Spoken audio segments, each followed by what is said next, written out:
औज़ु बिल्लाहि मिनश शैतानिर रजीम, बिस्मिल्लाहिर रहमानिर रहीम।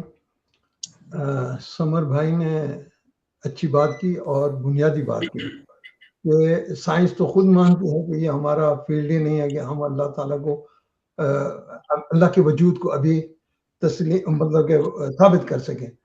ये बात सही है, ये बात सही है उनकी, लेकिन वो सवाल भी इसी की बुनियाद पे ही करते हैं, क्योंकि वो साइंस को इन्वॉल्व करेंगे तो खुदा का इनकार करेंगे, ये उनका मसला है। लेकिन अल्लाह ने चाहा तो मैं आज आपको एम्पेरिकल एविडेंसेस भी दे दूंगा जो ये कह रहे हैं ना। एम्पेरिकल एविडेंसेस क्या है? जो आप हिस्सी तौर पर महसूस कर सकें, मुशाहिदा कर सकें। यही है ना, हमारे डॉक्टर साहब बैठे हैं, ये तो इस काम के इन्होंने काफी काम किया हुआ, तो मैं आपको वो दिखा दूंगा अल्लाह के फजल करम से। आप मुझे थोड़ा सा, लेकिन मुझे थोड़ा सा टाइम चाहिए होगा कि मैंने अपनी बात में मदाखलत नहीं होने देनी, तभी वो आपको एविडेंसेस समझ आ जाएंगे। असल जो हमारी स्टीम है ना, और जो हमारा मुल्हिदों के साथ टकराव है, वो इसी बात पे है कि वजूद खुदा है ही नहीं। अगर हम वजूद खुदा को साबित कर दें तो फिर हमारे इश्यूज रिजॉल्व हो जाते हैं। वो उठाते ही इसी बुनियाद के ऊपर सवाल हैं। हम असल में इसी को ज्यादा टाइम दें कि हम वजूद खुदा को साबित कर दें। अगर वजूद खुदा साबित हो जाए तो मसला, तो मैं आपको अपना बयान कर देता हूं।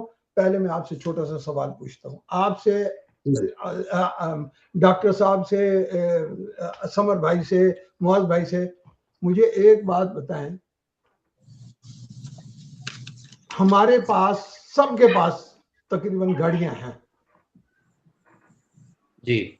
गाड़ी खराब हो जाए तो आप खुद ठीक करते हैं?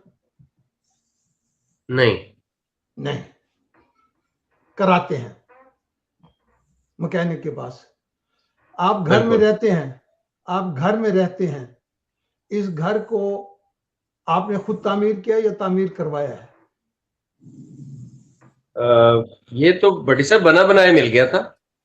नहीं, मतलब किसी ने, चले आपने बना बनाया खरीद लिया, जिन्होंने बनवाया है या कोई, अच्छा चले आपने बने बनाया घर में, इसी का सवाल देते हैं। आपके बने बनाए घर में प्लम्बिंग का इश्यू हो जाता है, आप खुद रिजॉल्व करते हैं उस इश्यू को या कराते हैं? जाहिर है किसी एक्सपर्ट को बुलाना पड़ता है। बिल्कुल। यहां भी आप मोहताज, गाड़ी खराब हुई वहां भी आप मोहताज। आप अपने बाल कटवाने के लिए खुद काटते हैं या जाते हैं? जी, जाना पड़ता है। जाना पड़ता है। यहां भी आप मोहताज। मैंने सिर्फ आपको ये 3 एग्जांपल दिए। अब हमारे जो मुल्हिदीन हैं, वो ये क्या कहते हैं कि हम इवॉल्व हुए हैं, हम एवोल्यूशन का नतीजा है। खिलकत तो नहीं मानते। एवोल्यूशन स्ट्रेट लाइन होती है, सबको एक जैसा होना चाहिए। ठीक है ना जी। आप मोहताज हैं किसी दूसरे के, वो क्यों भाई? वो आप जैसा क्यों नहीं है? वो आप जैसा क्यों नहीं है? आप उससे काम कराते हैं, उसको पैसे देते हैं, आपसे वो कम दर्जे पे है। आप यही समझते हैं ना, मेरे पास मालत दौलत उसके पास नहीं है। तो मैं ये बताता हूं कि ये एहतियात जो है ना, वो एवोल्यूशन से नहीं आई। एवोल्यूशन होती तो सारे एक जैसे होते। ठीक है ना जी। ये तो मैंने आपको अकल की बात बता दी जो आपने तस्लीम की है। अब सुने, ये एवोल्यूशन उसने नहीं बनाई कि किसी को प्लम्बर बना दिया, किसी को जो है ना वो मालिक बना दिया, किसी को मजदूर बना दिया, किसी को क्या बना। तो ये जो तफावत इंसानी है, ये एवोल्यूशन का नतीजा नहीं है। सही।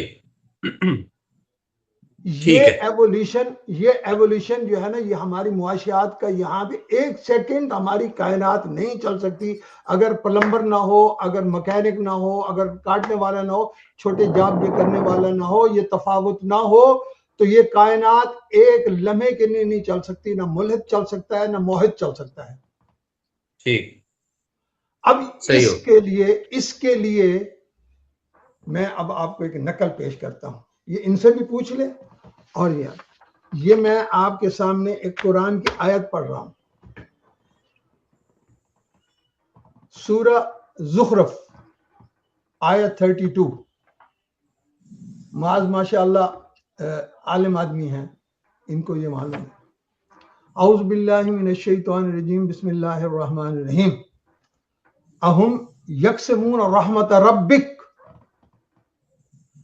नहनु कसमना बैनहुम मईशतहुम फिल हयातिद दुनिया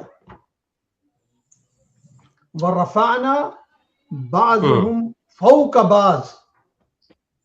फ़ौक़ बाज़िन दरजातिल लियत्तख़िज़ बाज़ुहुम बाज़न सुख़रिया व रहमत रब्बिक खैरुम मिम्मा यजमऊन। क्या मतलब है कि ये इंसान एक दूसरे में तकसीम करते हैं, वो ठीक, अल्लाह की रहमत को ये तकसीम करते हैं।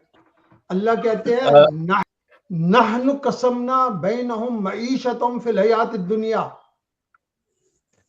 इस दुनिया के अंदर जो ये मईशत का निज़ाम है, इसको हमने तकसीम किया है।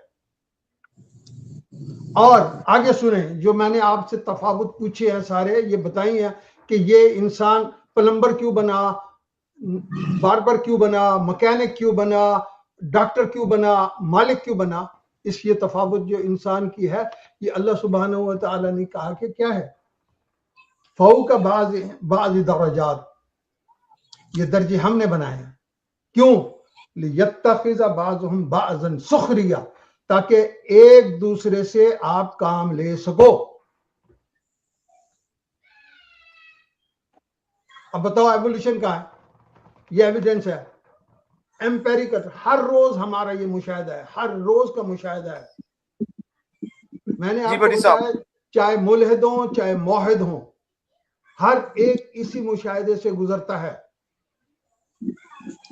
और बताओ एवोल्यूशन ने अगर पैदा किया हो, मेरा तो रब, मैं तो फाइल हकीकी दिखा रहा हूं जो कह रहा है कि मैंने पैदा किए हैं, ये दर्जात मैंने बनाए हैं, किसी मईशत ने नहीं बनाए। और एक सेकंड के लिए आप नहीं चल सकते इस दुनिया में, पूरा निजाम कायनात का नहीं चल सकता अगर ये सिस्टम ना हो। ये है ठीक हो गया बड़ी साहब, एम्पेरिकल एविडेंस जो मैंने आपको एक बताया। अगर कहेंगे तो मैं दूसरा भी बता दूंगा। इस तरह से तो बहुत हैं।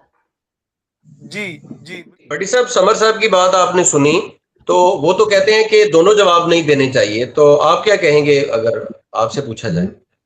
नहीं, समर साहब ने यह नहीं कहा कि जवाब नहीं देना चाहिए। समर साहब ने यह कहा कि अल्लाह सुब्हानहू व तआला फिजिकल के एंटी, जो दूसरा उसका अपोजिट है, वो मेटाफिजिकल आप उसको कह देते हैं, इस तरीके से ना लेना चाहिए। लेकिन अल्लाह सुब्हानहू व तआला ने अपने आप को हमें बताने के लिए ये अपनी खसूसियात जरूर बताई। अल्लाह ताला ने कहा कि मेरा हाथ है, मेरी पिंडली है, मेरी आंखें हैं, मैं सुनता हूँ, मैं देखता हूँ।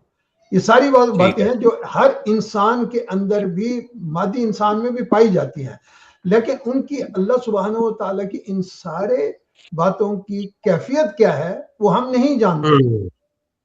बहुत अच्छा, बहुत अच्छी बात। इतनी सी बात है, हम वो कैफियत को नहीं जानते। बाकी है वो यही तो कहते हैं ना, वो अवैध की बात उठा के बैठ जाता है कि वो कहते हैं कि तुम्हारे हाथ हैं, जो दोनों हाथों से ये बनाया फलानी आंख। ये सारी बातें जो है ना, वो अल्लाह सुब्हानहू व तआला ने हमारी अंडरस्टैंडिंग के लिए बनाई है कि मैं ऐसे मैंने किया।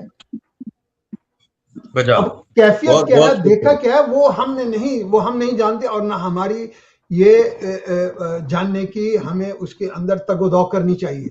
ये हमारे उलमा का हमें ये तालीम भी यही है कि बस अल्लाह सुब्हानहू व तआला ने कहा तो हम मानो। That's it. अच्छा भट्टी साहब, एक चीज और भी क्लियर कर दीजिएगा। हाँ जी बताएं। प्रोफेसर साहब आपकी तरफ मैं आता हूँ। भट्टी साहब एक चीज, जी भट्टी साहब एक चीज ये भी बता दीजिएगा कि फिर हमारा जो मेजॉरिटी में जो एक मजहबी या साइंटिफिक विजन रखने वाला धड़ा है, वो जो खुदा के गैर मादी होने के साथ खड़ा है, उनको भी हमें थोड़ा गाइड करना चाहिए, आप कहते हैं, या फिर उनका ओपिनियन है वो रहने दें?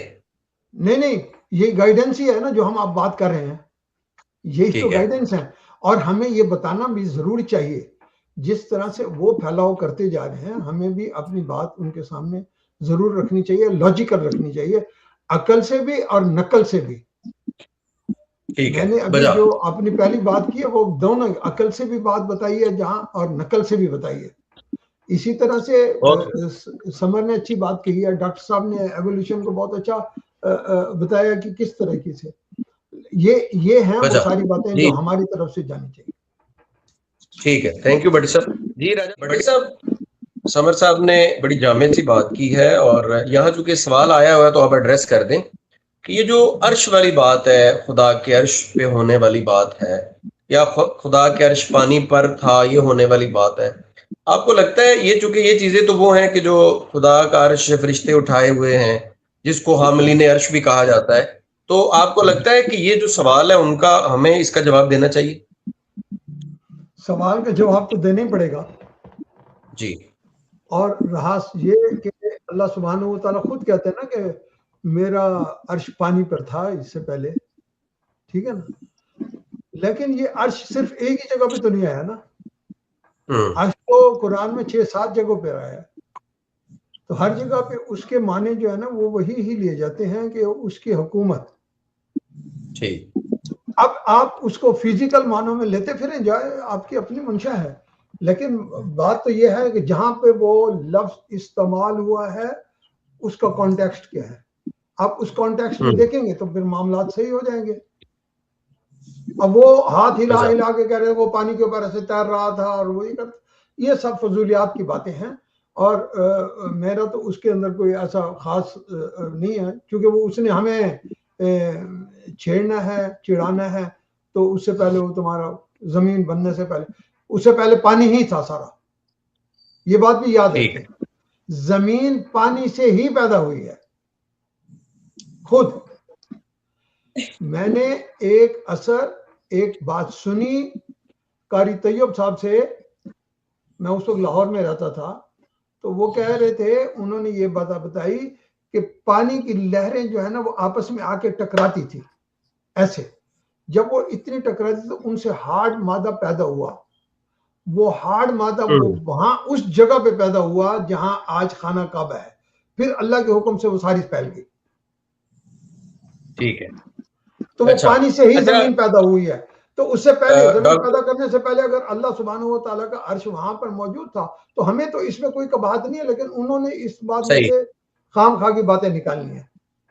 और ये बात भी उन्होंने कही कि जिस वक्त ये क़यामत कायम होगी तो सबसे पहले खाना काबा के ऊपर पहला होगा वो उठाया जाएगा। बजा भट्टी साहब, शुक्रिया।